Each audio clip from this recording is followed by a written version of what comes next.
can't believe people play with people intelligence the way they play with people intelligence and intellect. You know, the way they do today. You know, people are telling lies for a living. You know what I mean? They actually lying to y'all for a living. But Prince called 50 a complete hypocrite, saying that if Big Meech is a snitch, then 50 is basically a cop. Ouch. You know what's a sucker to me? A sucker is a who pick who he fight with. Right. Like if you sitting and you I'm not going because this. I won't fuck with him, but I'll with this one. Yeah, I think I can take him. Right. You want to fight you think you can beat. And I called Jay Prince in them out. I'm saying, He didn't say nothing to whack. So when you come talking to me, I feel like you're very selective. This is exactly what I meant last week when I was talking about street is being selective. So Jay Prince is allegedly sending threats to 50 Cent for dissing Big Meech and saying he might do something if 50 keeps calling me rat. Now, you all know 50 doesn't just go quiet when someone throws shade his way. And this time it looks like Jay Prince might have poked the wrong bear. See, there are so many layers to this, and Jay Prince's history doesn't exactly help his case. His name has been attached to all types of shady business, from extortion rumors, sketchy dice games, and even claims that he and his son were allegedly involved in Takeoff's death. And that means if 50 decides to go all in and expose Jay Prince's dirty laundry, he will have a whole lot to work with. In fact, 50 has now seemingly responded to Jay Prince's rumored threats on IG, and he's reminding everybody just how he gets down when someone tries to play him. But is Jay Prince even jumping to Big Meech's defense? How exactly did he threaten 50? And is he making a huge mistake by going after the pettiest man in the industry? Let's break this down. I'm going to answer a few of y'all questions, then I'm going to have to go about my business. You can see I'm just relaxing, letting God's air blow on my face in a sucker-free environment. So in case you were wondering, yes, 50 Cent is still keeping his foot on Big Meech's neck about those snitching allegations. 50 isn't backing down from Meech. But he's not the only one throwing shots these days. Recently, Top 5 hit up social media to blast the former kingpin for sliding into his DMs in a video. He called Big Meech a rat and tagged Fifth to step in, saying, 50 Cent, come get this fake 60-year-old kingpin out my DMs before I crash out, big screech. And of course it didn't take long for 50 to react and take an opportunity to troll Big Meech some more. 50 reshared Top 5's video and wrote in the caption, he probably wanted to borrow some money from you gangsta lol. And while most of the industry is staying out of the mess trying to avoid getting dragged into 50's beef with Big Meech, Jay Prince decided to insert himself into the drama when nobody asked him to. So some gossip blogs recently reported that Jay Prince has been throwing some shade on Instagram stories, calling out 50 for allegedly using Big Meech for clout. It seems like Jay Prince couldn't resist joining the conversation, even though he wasn't involved from the jump, and allegedly Jay Prince posted and then quickly deleted a message that read Big Meech was worth over $100 million before he went to prison. 50 Y used Meech's life to make money and gave him $5 million, and now think he created the BMF brand. But that's not all. According to some insiders, Jay Prince is also pulling some sneaky moves behind the scenes and allegedly threatening to send his people on 50 to try to silence him. However, 50 isn't backing down. In fact, he just made clear that they can try all they want, but they'll never succeed in taking him down. 50 Y dropped a clip from Training Day, letting everyone know that no matter what they throw his way, he's built for this and won't be intimidated. And he wrote in the caption, get the message.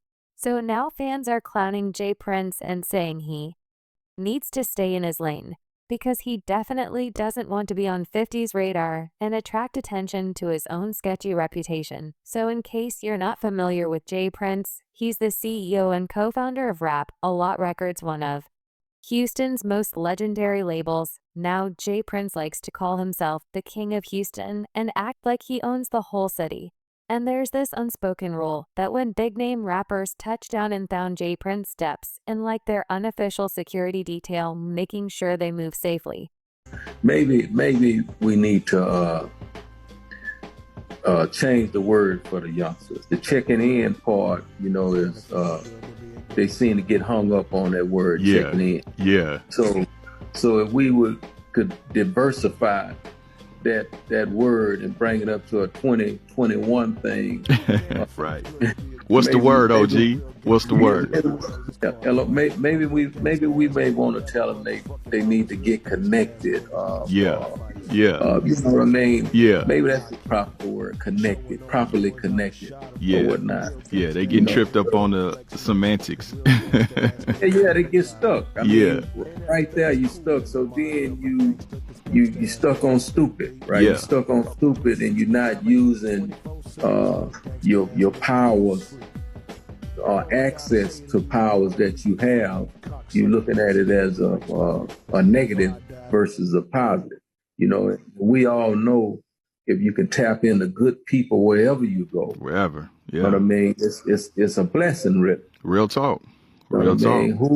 Who want to have access to power and not use it? However, some people are not buying the whole Protection Act, and the streets are saying Jay Prince and his son Jazz might really be running a full-on extortion play. And if that wasn't shady enough, there's also been a lot of rumors about these dice games they host in Houston, where artists allegedly get lined up for a quick come-up. These rumors got even louder after Takeoff's tragic death. However, Take wasn't the first to lose his life after one of Jazz Prince's infamous dice nights. Just a couple of months earlier, Chicago's Duke the Jeweler hit big, walking away with $100K. But that win turned deadly. He was reportedly robbed and ambushed and gunned down before he even made it to his car. So after Takeoff's passing, many fans blamed Quo, saying he should have known better than to be around Jay Prince and the Mob Ties crew, especially after what went down with Duke the Jeweler just 2 months earlier. And with all the shady whispers surrounding the Prince family, people feel like Quo should have kept his distance. Now, as for the man accused of pulling the trigger, Patrick Xavier Clark has officially been indicted by a grand jury for Takeoffs. However, the trial date still hasn't been set, even though it's been almost 3 years since the crime happened. Now, here's where it gets real shady. Literally a day after Patrick Xavier Clark was arrested, he somehow came up with a $1 million bond and was out on house arrest. Now, fast forward to November 2023, and out of nowhere, the rules switched up. Clark was no longer on house arrest, didn't even have to wear an ankle monitor, and the only thing he had to do was follow a 7 p.m. to 7 a.m. curfew, and that's not even the wildest part. According to court documents, Clark isn't allowed to contact any witnesses, victims, or Takeoff's family, and that also includes Jay Prince Jr. On top of that, the court banned Clark from reaching out to Jay Prince Sr. in any way. Now, you already know fans are side-eyeing this whole situation.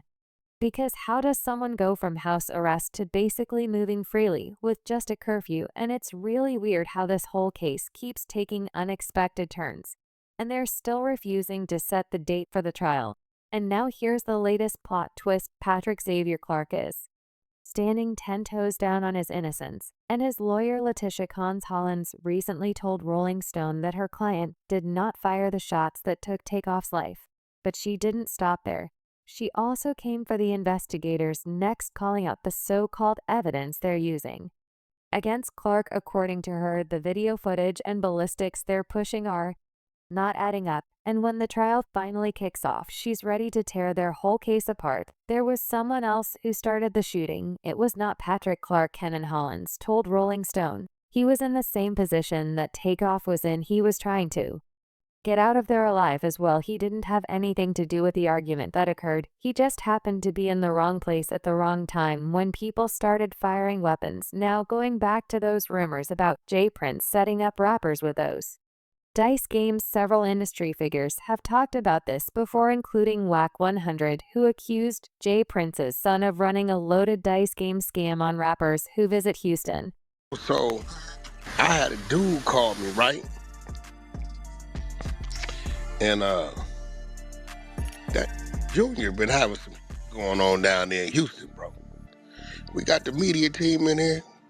So it's an inside month. Now this month he's the one that's tied to the dude that makes the loaded dice. Right? Check the play out. All entertainers, when you go to Houston, stay away from Jay Prince Jr. There's a whole play going on. Here go the play right here. The play is a loaded dice. Now I'm gonna talk about something. Let me see if y'all catch up with what I'm saying. The entertainer invites him in, act like he's covering for him, hanging out, everything is cool. Let's go here, let's go there, let's go here, let's go there. He introduces the dice game. He got 3 right, who rotate the dice. Now these dice is loaded. The tell me it's a Wolf, Big Caprice, and watch this, and Little Cam are the loaded dice rotators, right? He said what?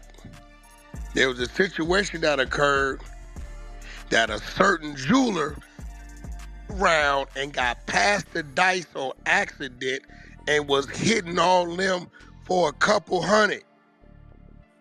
They got irritated about that. I ain't gonna go too far into that story because, right?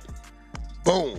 The only way they could get their money back was however their money back. He said, but Lil Cam, Wolf, and Big Caprice are the 3 designated to say I'm up, I got the next, and they pass the dice to each other, but they loaded, but they shooting against them up whoever's in town, the entertainer.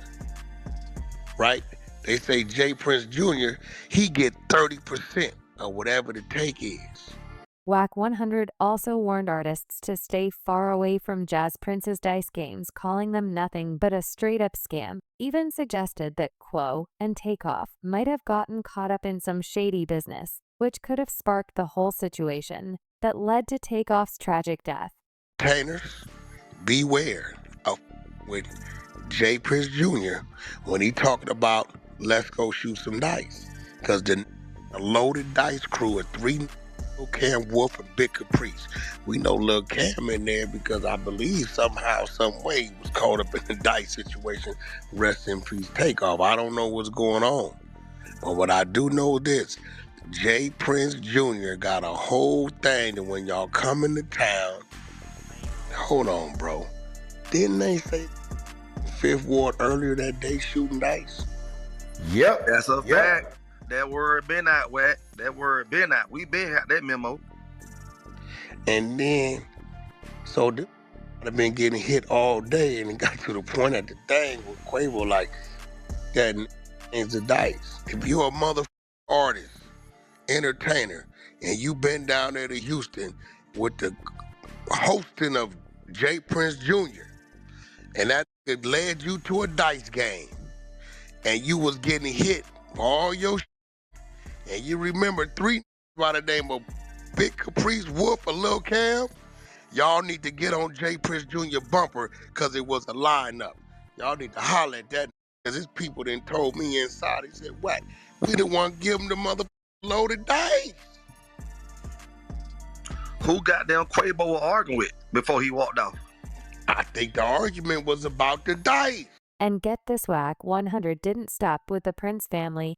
He also dragged Lil Bowie into the drama, accusing him of being part of the dice game setup that ended with Duke the Jeweler's death.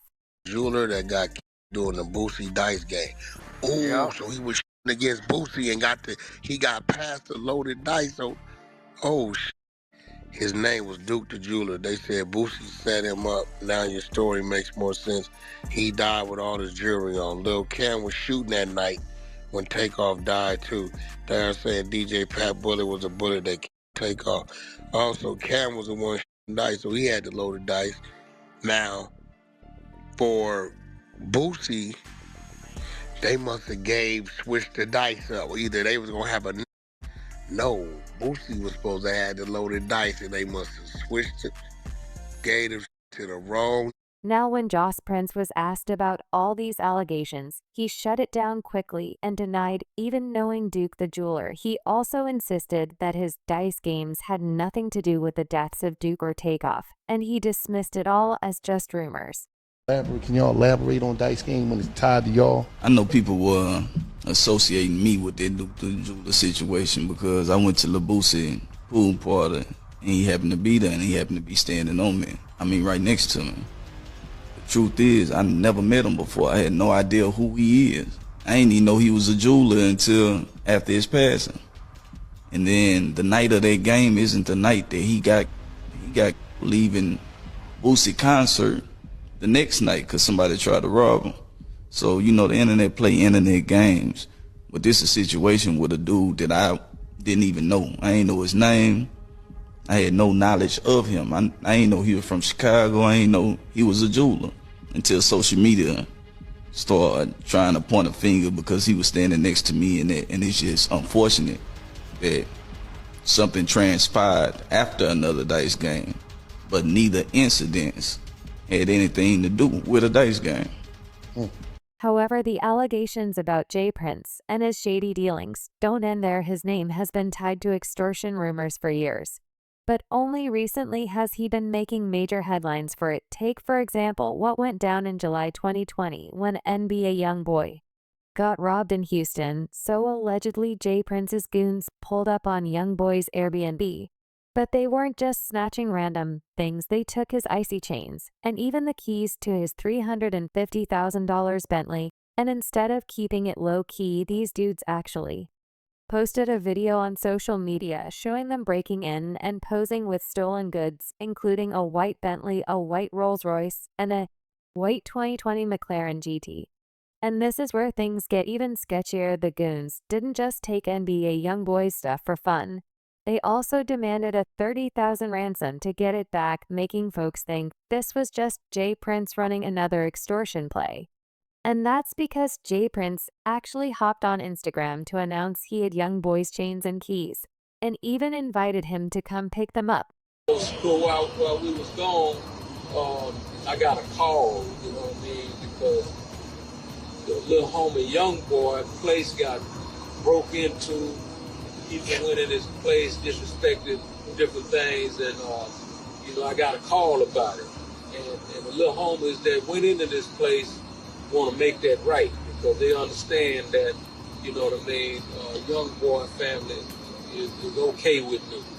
And as you can see, homie, to make a long story short, I got your keys to your Rolls Royce, I got your keys to your McLaren, you know, all that they took, and the homie, Shakur, what you got, homie? We got your Rolls Royce umbrellas, you got your keys, you got a bunch of other shit, so get in contact with us, bro. Get your shit back, man.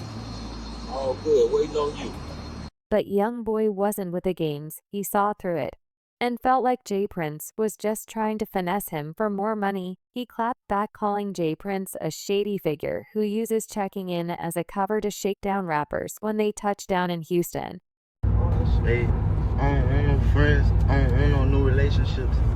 All that pussy, hey, I don't respect none of that shit, man. If you got something for me, man, they got plenty of niggas around me you could call. Man, nigga, it's plenty ways you could get in touch with me. Man, don't get on no internet and do nothing publicly. Don't do nothing dealing with no publicity, none of that pussy and shit. And I'm good on them keys, gangster. When you buy shit cash, two keys come with the car anyway. Mind your f***ing business, man. But YoungBoy isn't the only one tired of J. Prince and his games. Cameron and Ma also recently threw shade at Prince, calling him out for allegedly lining up YoungBoy and letting his protege Drake get embarrassed by Kendrick Lamar. Said it exactly. You 60.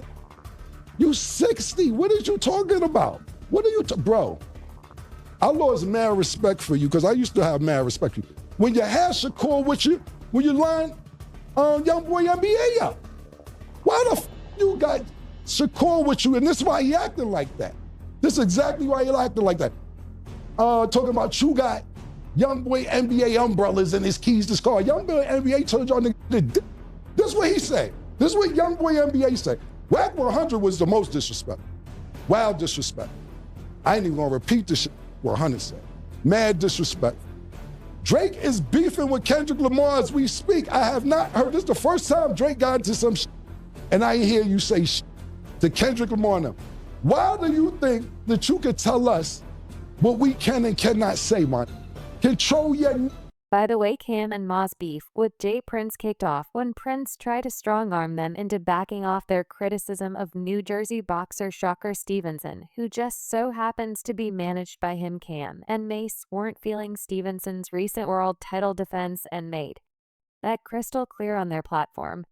But Jay Prince wasn't having it, and he took to Instagram to issue a slick warning telling them to fade all Stevenson's shots and take all bets. Jay Prince wrote numbers. Don't lie, haters do. Let the haters say that he's boring and nobody wants to watch him. Sorry to tell you, it's just a select few of you haters. As you can see, there's proof that he has the #1 ratings in any fight on ESPN this year, and the top 3 ratings since 2022. And to all of you haters who want to escalate that hate outside of the ring, I'm Shaker's manager, and I handle all his business outside of the ring. In other words, Cam and Mace, I will fade all his shots and take all bets. But despite the threats, Cam and Mace were unfazed, and they continued to call out Jay Prince, clowning him for acting like a street dude at his big age. I'm gonna tell you another thing. When you're dealing with older people, they're the last to know that things have changed. We not your lord. Like, the way you talking, I don't get what you mean. We're not your little niggas. Like, for real, all that big homie stuff, that's for little niggas. Little niggas have big homies. We're not little niggas, so we don't even respect big homies. I know it doesn't, and for me, I never respected niggas in the streets. That's why I always got the problems I got. You would tell me, Mace, chill. No, chill for what? Who is this? That's how I feel listening to this, man. Like, I want to respect you, but I can't. And I'm going to tell you why. Because if I got a lord, like the dudes that raised me, if I was out of pocket, they would tell me I'm out of pocket. They wouldn't let me put them on a crash out mission. They would say, yo, Mace, listen. Around here, we don't send us to do nothing for us. We don't pay to handle our problems. You got to put in your own work around here, Lord, man. That's what you were supposed to tell them. You can't go out here and talk crazy and then send me on a mission. Nah, this is where the game got messed up, when young started sending old niggas out, and just because this little ignorant got a few dollars, he make all of you that's supposed to be real run after his mission. This is a problem, Jay Prince, and I'm gonna tell you like this: if you're 60 years old and you trying to be a street nigga, you failed. You failed.